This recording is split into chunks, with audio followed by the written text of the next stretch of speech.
Halo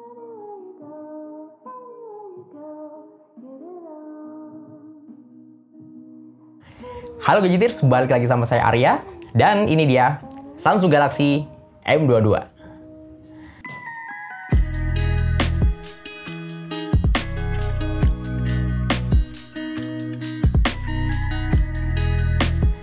Tiap kali Samsung ngumumin seri M yang terbaru, pasti yang pertama kali saya kepoin itu kapasitas baterainya, yang emang terkenal monster.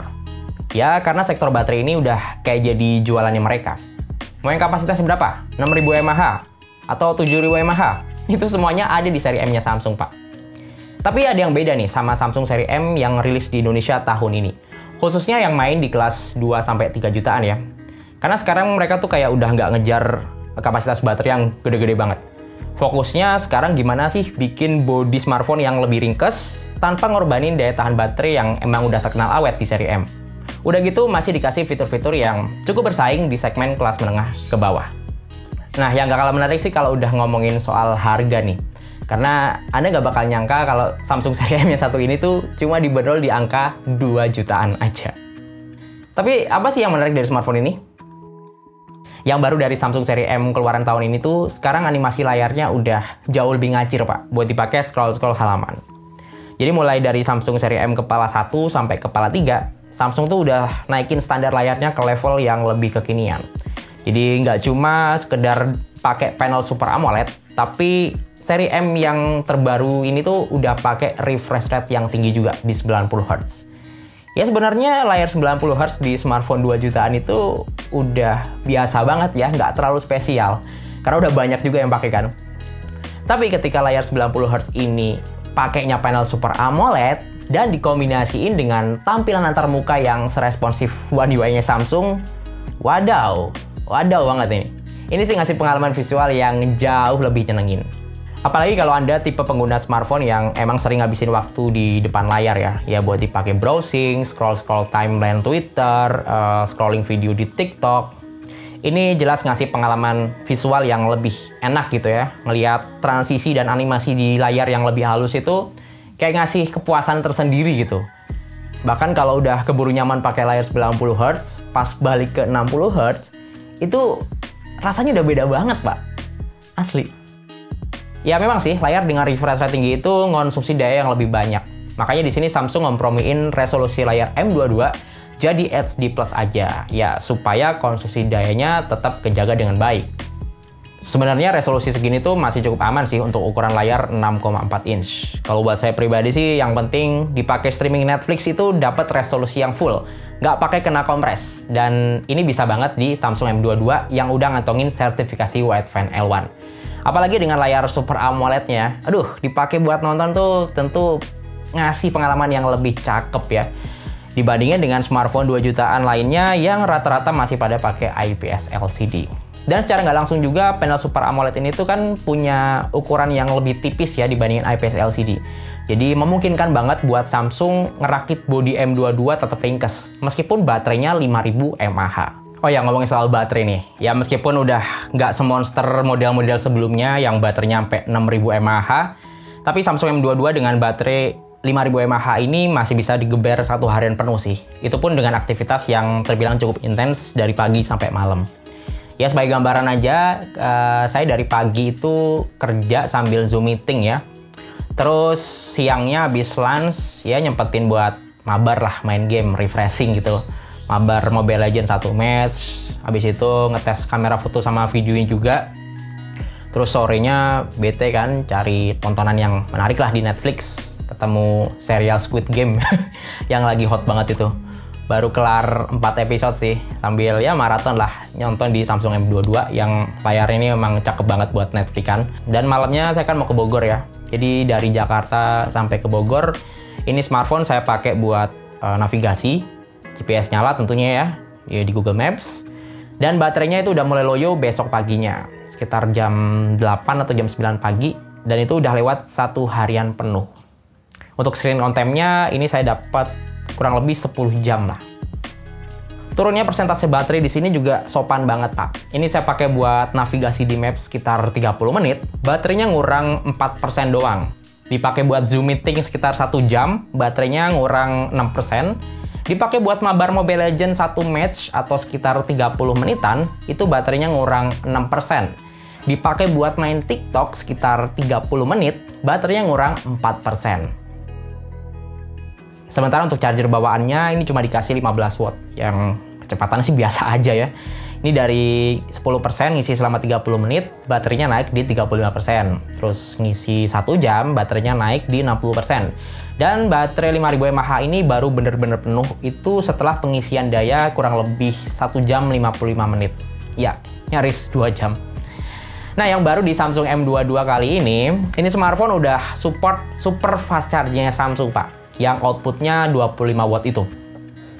Beli lagi sih chargernya dan lumayan harganya sekitar 200 ribuan kalau nggak salah. Atau kalau bingung belinya di mana, saya udah cantumin linknya di deskripsi ya. Tapi pakai charger 25 watt ini lumayan banget sih, terutama buat Anda yang emang lagi ngejar waktu gitu ya, pengen ngisi baterai smartphone dengan lebih cepat. Ini kebantu banget karena nggak perlu nunggu sampai 2 jam. Ini ngisi baterai dari 10% sampai penuh aja itu cuma butuh waktu sekitar 1 jam 21 menit. Daripada gedein kapasitas baterai yang malah bikin bodinya lebih bulky atau lebih gemuk, Samsung di sini lebih milih buat gedein kapasitas memorinya.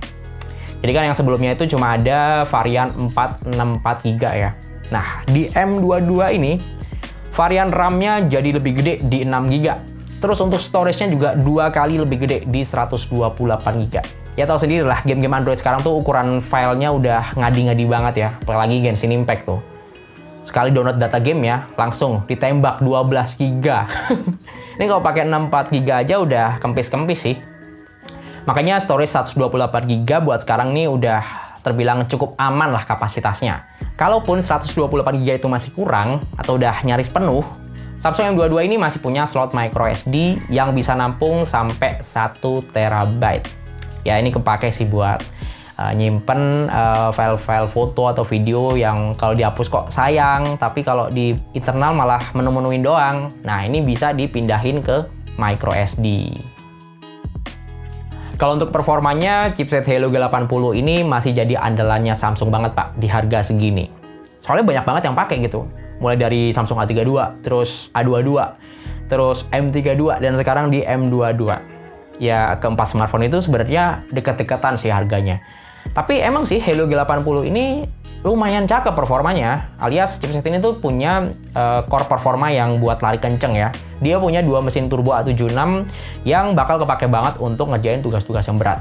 Tapi masih tetap irit daya karena masih punya 6 core lainnya yang emang fokusnya tuh buat ngerjain tugas-tugas yang lebih ringan. Ini saya pakai buat main beberapa game juga masih enak banget ya, kayak main PUBG Mobile bisa dapat settingan Smooth Ultra. Ini dapat lah 40 fps dan lumayan lancar gitu.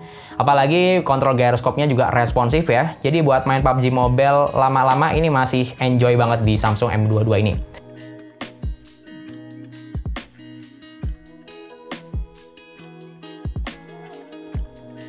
Terus mabar Mobile Legends juga bisa dapat settingan high frame rate ya, 60 fps.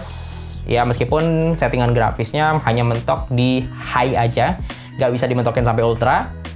Ya, secara tampilan sebenarnya nggak begitu jomplang banget sih. Udah cakep nih grafis high segini.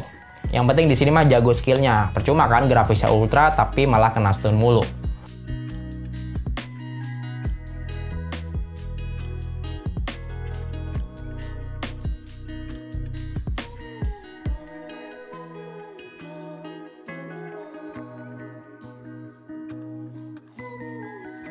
Kalau bosan main game MOBA kayak Mobile Legends, ada nih game yang baru banget ya.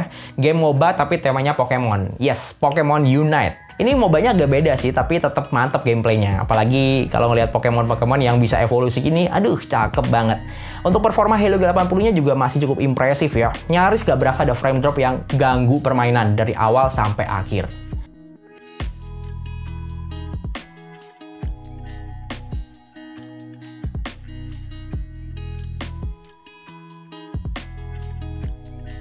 Kalau buat dipakai main Genshin Impact, ya nggak usah ngarep banyak ya pakai settingan rata kanan. Saran saya sih mending pakai settingan defaultnya aja di low 30 fps. Secara tampilan masih cukup oke dan masih bisa gerakin karakter dengan cukup lancar di sini.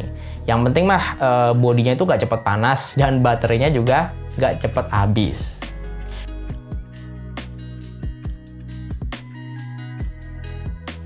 Oh ya, seangat-angatnya bodi Samsung M22 ini pas digeber buat main game, ini suhunya nggak gitu bikin gerah telapak tangan sih. Kalau saya ukur itu bahkan nggak pernah tembus sampai 45 derajat Celcius. Buat dipakai foto-foto, kamera 48 megapiksel di Samsung M22 ini udah cukup bagus. Untuk ukuran smartphone 2 jutaan. Kondisi terang kayak gini tuh detailnya masih terbilang oke ya. Warnanya mantap, tapi nggak terlalu gonjreng. Ya udahlah ya, kamera smartphone sekarang dipakai buat jepret-jepret di outdoor siang-siang gini emang udah cakep-cakep.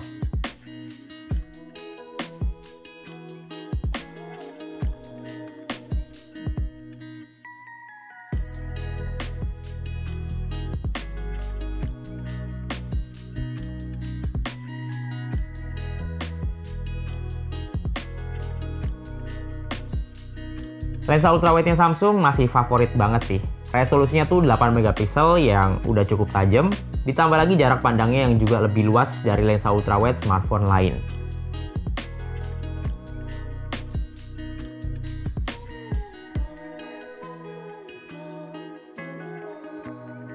Nah, yang baru di Samsung M22 ini sekarang ada lensa makronya nih, buat ngebantu foto-foto di jarak yang deket banget.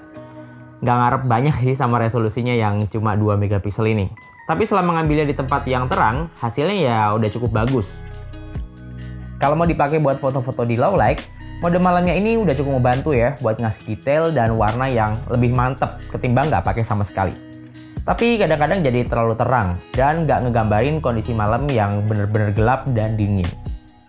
Nah, kalau mau pakai mode malam di lensa ultrawide-nya juga bisa nih. Ya, nggak sedetail pas pakai kamera utamanya sih, tapi jadi lebih terang dengan sudut pandang yang bisa lebih luas.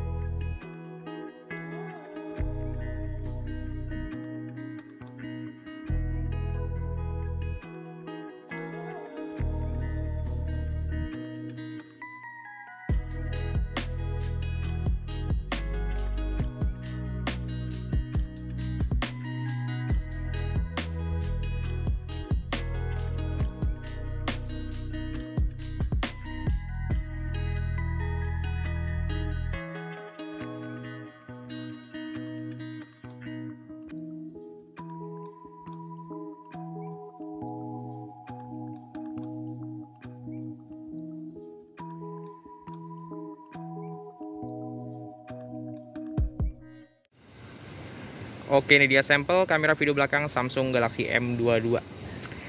Ya, beberapa hari belakangan memang suhunya lagi panas banget ya kalau siang-siang gini. Terik banget, makanya saya cari tempat yang agak rindang ya buat ngambil sampel video. Dengan resolusinya mentok di Full HD 30 fps ya. Dan kamera video ini juga udah dibekali fitur EIS supaya hasil videonya lebih stabil. Ini saya goyang-goyang dikit masih cukup stabil kan. Oke, balik lagi. Nah, sambil ngetes autofocusnya. Set. Gimana menurut kalian, cepat nggak nih autofocusnya? Kalau dipakai sambil lari-lari kecil ya.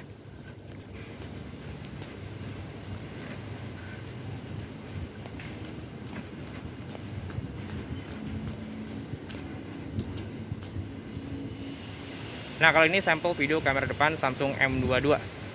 Untuk angle-nya cukup luas ya, kiri kanan atas bawah aman, dan tangan saya nggak perlu terlalu maju ke depan. Ini jadi buat ngevlog nyantai enak lah. Kalau untuk mikrofonnya gimana? Suara saya kedengaran cukup jelas nggak? Komen di bawah ya. Ya, jadi kesimpulannya, meskipun udah nggak ngusung kapasitas baterai yang monster kayak model-model sebelumnya, Samsung M22 ini tetap ngasih paket yang nyaris komplit. Yang kayaknya masih susah nih buat nemuin kombinasi fitur kayak gini di harga 2 jutaan.